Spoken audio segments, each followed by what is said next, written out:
Dia duduk termenung di pinggir kasur menatap kosong ke lantai kamar yang hanya diterangi lampu redup. Ia baru saja menerima kabar dari kakak tirinya yang bernama Yuli, yang meminta bantuannya untuk sebuah urusan penting. Bukan sekedar penting, tapi juga terdengar aneh dan membuat bulu kuduknya merinding. Yuli ingin ditemani ke sebuah tempat ritual di pesisir pantai selatan, yang katanya tempat itu adalah lokasi kawin pesugihan. Dia awalnya mengira itu hanya candaan dari Yuli yang sedang tertekan. Namun suara Yuli di telepon terdengar serius dan nyaris putus asa. Sambil menangis, Yuli meminta dia untuk menemaninya. Di sini dia mengalami dilema. Dia tidak bisa menolak permintaan Yuli karena dirinya memiliki hutang budi dengan keluarga Yuli. Karena sejak kecil, dia sudah tinggal bersama keluarga Yuli sebagai anak angkat. Orang tua Yuli yang merawat dan menyekolahkannya hingga lulus kuliah. Dia tahu, tanpa keluarga itu, mungkin ia tidak akan seberuntung sekarang. Namun permintaan kali ini benar-benar di luar nalar dan sulit ia terima. Yuli menjelaskan bahwa suaminya yang bernama Joko baru saja ditangkap polisi karena kasus penipuan. Seluruh rekening keluarganya dibekukan dan ia terancam masuk penjara karena mencuri uang perusahaan. Kini, Yuli harus mengurus anak perempuannya yang masih berusia 2 tahun. Hidupnya berubah dalam sekejap. Masalah datang bertubi-tubi membuat Yuli nekat mencari jalan pintas. Saat itulah, seseorang mengenalkannya pada ritual pesugihan di pantai selatan. Dia masih ragu, namun akhirnya luluh karena desakan dan air mata kakak tirinya. Esok paginya, mereka berdua berangkat dengan sepeda motor menuju ke pantai selatan. Perjalanan ditempuh hampir 5 jam, melewati jalan berbukit dan hutan di sisi kanan kirinya. Sinar matahari mulai redup saat mereka akhirnya sampai di sebuah petilasan. Di sebuah tempat yang konon disakralkan masyarakat pesisir pantai selatan, yaitu petilasan Kanjeng Ratu Kidul. Banyak pengunjung yang berdatangan untuk berziarah atau sekedar berdoa. Suasana petilasan terasa begitu sunyi meskipun ramai orang yang berziarah. Udara di sekelilingnya dingin dan lembab, membuat tubuh dia menggigil tanpa sebab. Dia dan Yuli duduk di pojok ruangan, hanya bisa diam dalam keheningan. Mereka menunduk dan menanti seseorang yang bisa membantu menjalankan ritual yang dimaksud. Sekitar setengah jam kemudian, seorang pria tua berjalan masuk ke dalam ruangan. Wajahnya keriput, namun matanya tajam dan penuh wibawa. Semua orang yang duduk langsung memberi jalan dan menunduk hormat padanya. Pria itu dikenal sebagai kuncen petilasan yang sangat dihormati, dan warga sekitar biasa memanggilnya Abah. Tanpa diminta, Abah langsung menghampiri dia dan Yuli. Dia menatap keduanya dalam-dalam, seolah bisa melihat isi hati mereka. Abah bertanya dengan tenang apa yang mereka cari di tempat sakral ini. Yuli menjawab dengan lantang bahwa ia datang untuk meminta jalan kekayaan lewat pesugihan. Suasana mendadak sunyi dan semua mata menoleh ke arah mereka. Beberapa pengunjung bahkan memandang dengan sinis dan ketus. Abah menggelengkan kepala, lalu mengusir Yuli karena tidak menjaga ucapan di tempat keramat. Ia menolak mentah-mentah permintaan Yuli dan menyuruh mereka pergi sebelum petaka menimpa. Wajah Yuli berubah pucat. Tubuhnya lemas dan perlahan meninggalkan petilasan tanpa mengucapkan apapun. Dia mencoba menenangkan Yuli dengan merangkul bahunya. Mereka melangkah pelan keluar dari area petilasan sambil menahan rasa malu. Udara sore mulai berubah jadi gelap dan langit memerah seperti pertanda hujan akan turun. Dia mengajak Yuli mencari tempat beristirahat sebelum memutuskan untuk pulang. Sekitar 10 menit berkendara menyusuri jalan, mereka melihat sebuah warung kecil di pinggir pantai. Warung itu terlihat sepi namun lampunya masih menyala. Dia memarkir motor dan mereka berjalan masuk ke dalam warung yang beratapkan daun kelapa. Seorang gadis muda muncul dari balik dapur. Wajahnya sangat cantik, kulitnya putih bersih, dan rambut hitamnya panjang hingga pinggang. Gadis itu memperkenalkan diri sebagai Ayu. Dengan ramah, Ayu mempersilahkan dia dan Yuli duduk untuk beristirahat. Ia langsung membuatkan 2 gelas teh hangat. Aroma teh yang harum membuat dia sedikit tenang. Dia yang kelelahan akhirnya merebahkan tubuhnya di salah satu sudut warung, sementara Yuli perlahan menyeruput teh yang diberikan Ayu. Angin laut berhembus pelan masuk ke dalam warung yang terbuka di sisi kanan. Tak sampai 5 menit, dia memejamkan mata, telinganya mendengar suara yang aneh. Suara gamelan Jawa yang mengalun pelan, diiringi suara sinden dari kejauhan. Suara itu tidak berasal dari radio atau televisi. Dia lalu membuka matanya dan langsung bersandar pada tembok. Ia menatap keluar warung namun tidak melihat apapun. Suara gamelan masih terdengar di telinga dia, bahkan semakin jelas dan terasa begitu dekat. Alunan suara sinden menyusup ke dalam dada, membuat jantungnya berdebar tak karuan. Yuli yang duduk di sebelahnya tetap tenang, tak mendengar apapun selain desiran angin. Wajah dia terlihat bingung. Ia menatap Yuli namun tak mendapat tanggapan yang berarti. Ayu berjalan mendekat dengan perlahan, lalu duduk di hadapan mereka sambil tersenyum tenang. Tatapan Ayu lebih lama tertuju pada dia, seakan dia sedang menilai sesuatu yang tidak terlihat. Suasana warung mendadak berubah menjadi lebih sepi dan menyeramkan. Ayu berkata bahwa suara gamelan itu bukan suara biasa yang bisa didengar semua orang. Ia menjelaskan bahwa hanya orang-orang terpilih yang akan mendengar suara tersebut. Dan menurut Ayu, dia adalah orang yang dipilih malam ini. Yuli terlihat heran. Ia menolak dengan halus karena sejak awal niat ritual datang darinya, bukan dari dia. Ayu kembali tersenyum lalu berkata bahwa bukan Yuli yang dikehendaki malam ini. Justru dialah yang pantas menjalankan ritual pesugihan itu. Wajah dia langsung berubah tegang. Ia merasa tidak pernah menginginkan hal itu. Dirinya hanya ingin menemani Yuli. Namun di malam itu, arah takdir mereka mulai berubah. Dan dia hanya menunduk. Pikirannya mulai kacau antara percaya atau tidak dengan semua penjelasan itu. Namun tubuhnya mulai terasa dingin. Seolah ada sosok lain yang ikut masuk ke tubuhnya. Yuli dengan cepat memohon pada dia agar mau melanjutkan pesugihan ini. Ia mengatakan bahwa kesempatan ini tidak datang 2 kali. Dan dia sendiri tidak bisa menjalankannya. Wajah Yuli terlihat putus asa dan matanya mulai berkaca-kaca. Dia hanya bisa terdiam menahan bingung dan rasa takut. Dalam hati kecilnya, dia tahu bahwa ini bukan sekedar ritual biasa. Ada sesuatu yang lebih besar, lebih menakutkan, dan lebih mengerikan dari yang ia bayangkan. Namun ia juga tidak tega melihat Yuli terus-menerus memohon padanya. Dia akhirnya angkat bicara dan menyatakan bahwa ia bersedia menjalani ritual tersebut. Namun ia meminta satu syarat, bahwa ia hanya akan melakukannya 1 kali saja. Ayu tersenyum tenang, lalu mengangguk perlahan mendengar jawaban itu. Ia berdiri dan mengambil sebuah kotak kecil, lalu mengajak mereka berdua untuk ikut dengannya. Yuli berjalan di belakang dia, matanya mulai berbinar seperti melihat harapan baru. Udara di belakang warung terasa lebih lembab, dan suara ombak terdengar lebih jelas. Mereka tiba di sebuah muara yang besar, di mana air laut bertemu dengan aliran sungai. Muara itu terlihat dalam dan memiliki arus yang cukup kuat. Ayu mendekat ke tepi air, lalu duduk bersimpuh sambil menyentuhkan telapak tangannya ke permukaan air.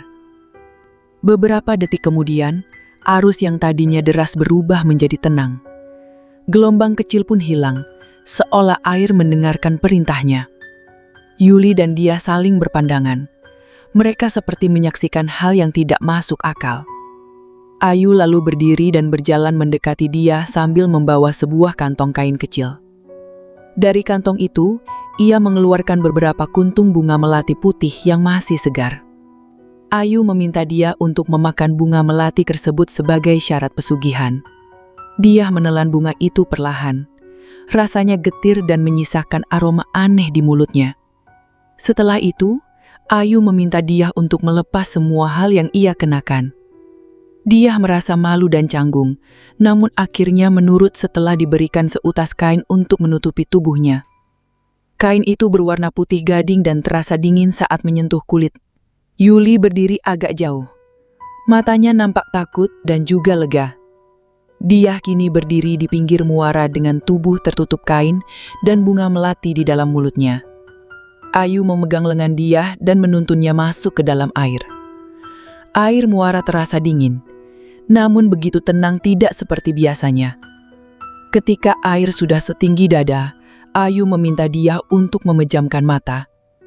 Ayu mengatakan bahwa jika ada makhluk yang mendekat, dia harus menyambutnya dengan ikhlas. Sebab di malam itu, yang datang bukan makhluk biasa, melainkan calon suaminya. Dia hanya bisa mengangguk pelan, meski dalam hatinya ia merasa takut bukan main. Ayu perlahan melepaskan genggamannya dan mundur meninggalkan dia sendirian di tengah muara. Air kembali menjadi tenang, hanya suara ombak dari kejauhan yang terdengar samar. Yuli berdiri di tepi muara sambil menggigit bibir, matanya tak berkedip menatap dia. Langit malam semakin gelap, namun bulan purnama bersinar tepat di atas kepala.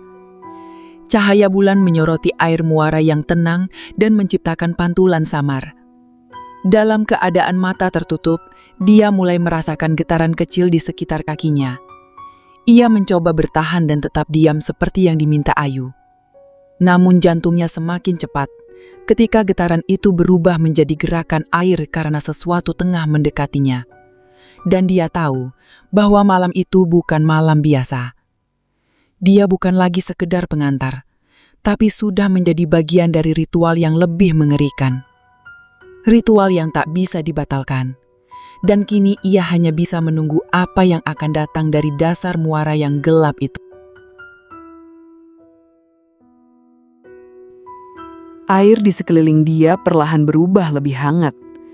Udara malam terasa semakin berat, seolah waktu berhenti berputar. Ia masih berdiri di tengah muara, tubuhnya terbungkus kain putih dan menempel erat di kulitnya. Langit tetap gelap. Namun cahaya bulan yang jatuh ke permukaan air terlihat seperti bayangan dari dunia lain. Tiba-tiba dari arah dasar muara muncul gelembung-gelembung besar yang pecah di permukaan. Dia membuka mata, namun pandangannya kabur karena air yang menetes dari rambutnya. Ia melihat sesuatu bergerak mendekat perlahan dari bawah air. Pertama hanya bayangan gelap, lalu muncul bentuk yang jelas. Seekor ular putih sebesar pohon kelapa muncul dari sisi kanan. Kepalanya mengangkat pelan dan matanya tajam namun tidak mengancam. Dari sisi kiri, seekor buaya putih muncul perlahan. Bentuknya lebih besar dan mengerikan. Air di sekitar mereka menjadi sangat tenang, seolah seluruh muara menghormati kehadiran dua makhluk itu. Dia berdiri kaku dan tubuhnya gemetar. Namun rasa takut perlahan berubah menjadi rasa hening yang dalam. Ia menatap ular, lalu beralih pada buaya. Dalam hatinya, dia merasakan tarikan kuat dari buaya putih itu. Tanpa suara dan tanpa isyarat, ia melangkah pelan mendekati buaya tersebut. Ular putih itu kemudian menyelam dan menghilang tanpa jejak. Sementara buaya putih mendekat dan berhenti di hadapan dia. Tiba-tiba air di sekitar mereka berubah menjadi gelombang kecil yang mengelilingi keduanya. Dalam sekejap, buaya itu terangkat sedikit dari air dan berubah bentuk. Kulit bersisiknya berubah menjadi kain halus. Moncongnya perlahan memendek menjadi hidung manusia. Matanya yang tajam berubah menjadi sepasang mata laki-laki yang tenang dan dalam. Dia kini berhadapan dengan seorang pria berwajah tampan, mengenakan busana kerajaan berwarna hijau lumut. Di dadanya tergantung kalung berisi batu hitam yang berkilau samar. Ia adalah Pangeran Angkawijaya, penjaga gerbang muara dan penguasa dunia di bawah ombak. Dia tak tahu dari mana nama itu muncul, namun suara itu terucap jelas di dalam pikirannya. Pangeran Angkawijaya lalu mengulurkan tangan ke arah dia. Tanpa perintah, tangan dia bergerak menyambut.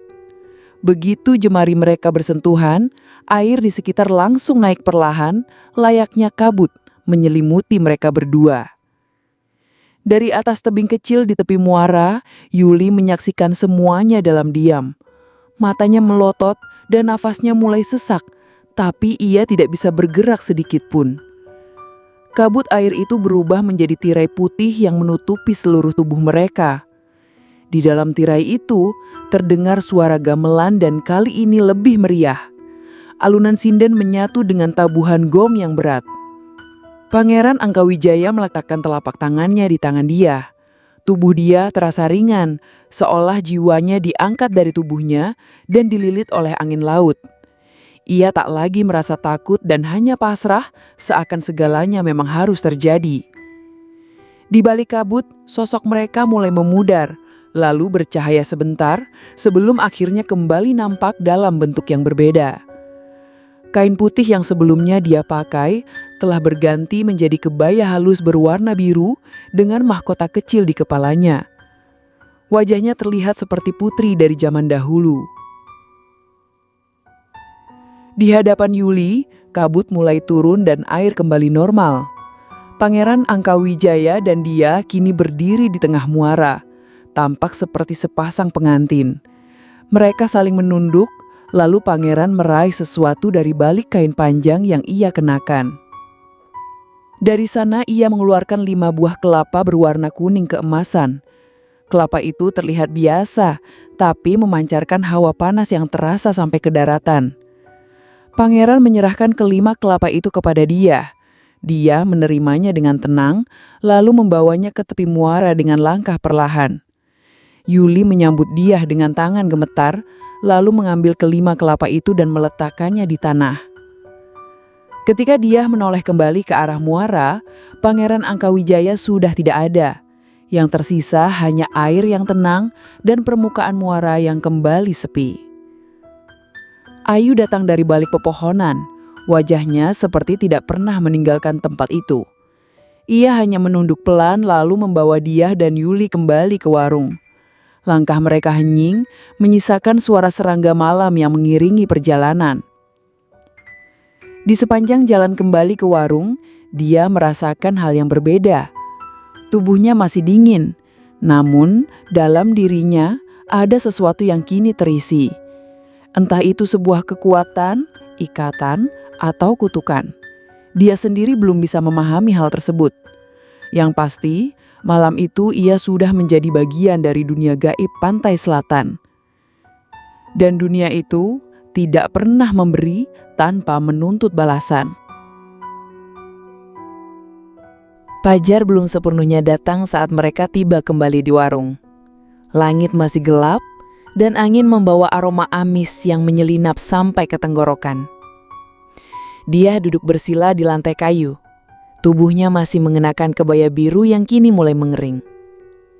Kelima kelapa diletakkan di hadapannya, berjajar seperti benda pusaka yang tak boleh disentuh sembarangan. Yuli duduk bersandar di dinding. Wajahnya sayu, matanya sembab, namun masih diliputi rasa puas yang aneh. Ayu berdiri menghadap laut, punggungnya tegap, seperti seseorang yang baru selesai menunaikan tugas penting. Setelah hening cukup lama, Ayu berbalik dan berjalan mendekat ke arah kelapa. Tangannya yang kecil namun kuat, meraih satu kelapa, lalu mengetuk permukaannya dengan jari. Suara dari dalam kelapa terdengar berat, seolah bukan berisi air, melainkan sesuatu yang lebih padat. Dengan gerakan ringan, Ayu memecah kelapa itu menggunakan sabit kecil yang ia ambil dari balik kainnya. Retakan pertama memunculkan kilau yang tak biasa. Begitu kelapa terbuka sepenuhnya, isinya bukan air, tapi bongkahan emas seperti koin kuno dari kerajaan. Yuli membeku, dan matanya melotot melihat isi kelapa itu. Dia hanya menatapnya, namun tak menunjukkan reaksi yang berlebihan. Ayu lalu membuka kelapa kedua, dan isinya tetap sama, yaitu emas berbentuk bulat kecil menyatu dalam gumpalan sabut di dalamnya. Kelapa ketiga dan keempat pun dibuka. Masing-masing berisi benda berharga seperti emas batangan, gelang, dan koin-koin emas. Namun pada kelapa kelima, Ayu berhenti sejenak sebelum membukanya. Ia memandang dia, seolah ingin memastikan sesuatu. Lalu ia meletakkan kelapa itu di depan dia, tanpa membukanya. Dia memegang kelapa itu dengan dua tangan, merasakan hawa dingin dan berat. Di dalam hatinya, ia tahu ini bukan sekedar benda pemberian. Kelapa itu adalah bentuk ikatan, janji dan jalan yang hanya bisa dilalui satu kali. Ayu menyampaikan bahwa semua kelapa itu adalah hak dia, sebagai mahar atau ucapan terima kasih, dan sebagai bagian dari perjanjian pesugihan yang telah diselesaikan. Namun dia tidak menginginkan semuanya. Ia hanya menyampaikan bahwa ia hanya akan mengambil satu. Bukan karena takut atau ragu, tapi karena ia tak ingin terikat lebih dalam dari ini. Ayu menerima keputusan itu tanpa protes. Ia lalu mengangkat keempat kelapa lainnya dan membawanya kembali ke dekat tepi warung. Angin dari laut tiba-tiba bertiup lebih kencang, membuat tirai bambu di warung bergoyang keras. Langit yang tadinya mulai terang justru berubah kelabu. Air laut bergemuruh dan ombak pertama kali menghantam batu-batu besar di tepi muara. Ayu berjalan perlahan ke arah ombak, membawa keempat kelapa yang ditolak oleh dia. Ia menengok sekali ke belakang, lalu melangkah ke lautan Pasuara. Begitu kakinya menyentuh air, seluruh tubuhnya mulai larut. Semakin jauh ia berjalan, tubuhnya makin memudar hingga akhirnya benar-benar menghilang di antara riak gelombang. Tak lama kemudian, warung yang mereka tempati mulai bergetar perlahan. Dinding kayu berubah menjadi permukaan keras berlumut. Atap ilalang runtuh dan berganti dengan batu karang. Lantai yang tadinya terbuat dari papan kayu, kini menjadi lapisan keras seperti kulit kerang. Dia dan Yuli hanya bisa menatap perubahan itu tanpa bergerak sedikit pun. Warung yang semalam mereka jadikan tempat bernaung, kini telah lenyap begitu saja. Yang tersisa hanyalah sebongkah karang besar di tepi pantai. Langit pun kembali cerah. Matahari perlahan muncul dari balik bukit kecil di sisi timur, menyinari wajah Yuli yang mulai meneteskan air mata. Untuk pertama kalinya sejak mereka datang, Yuli akhirnya dapat kembali berbicara. Suaranya serak, pelan, namun cukup jelas. Ia meminta maaf pada dia dan mengucapkan terima kasih dalam satu tarikan nafas. Dia hanya menunduk, lalu menatap kelapa yang ia pegang. Di dalamnya ia tahu ada jalan baru. Entah itu sebuah kutukan atau berkah. Beberapa hari setelah mereka meninggalkan tempat itu, kabar tentang warung yang hilang menyebar. Warga sekitar menyebut tempat itu angker dan menghindari daerah muara sejak saat itu. Dia memulai hidup baru dengan membawa satu kelapa yang ia simpan dalam kotak kayu kecil. Isinya cukup untuk membuka usaha, membiayai hidupnya, dan membantu orang-orang yang ia sayangi. Namun sejak saat itu, setiap malam bulan purnama, dia selalu mendengar suara gamelan dari arah laut. Tidak keras, hanya samar, seperti undangan dari dunia lain. Ia tahu, suaranya berasal dari Pangeran Angka Wijaya. Namun dia tidak pernah menjawabnya. Ia tahu, cinta dengan siluman hanya akan menyisakan kenangan pahit. Kenangan yang tidak bisa dihapus oleh waktu. Tidak juga oleh emas sebanyak apapun.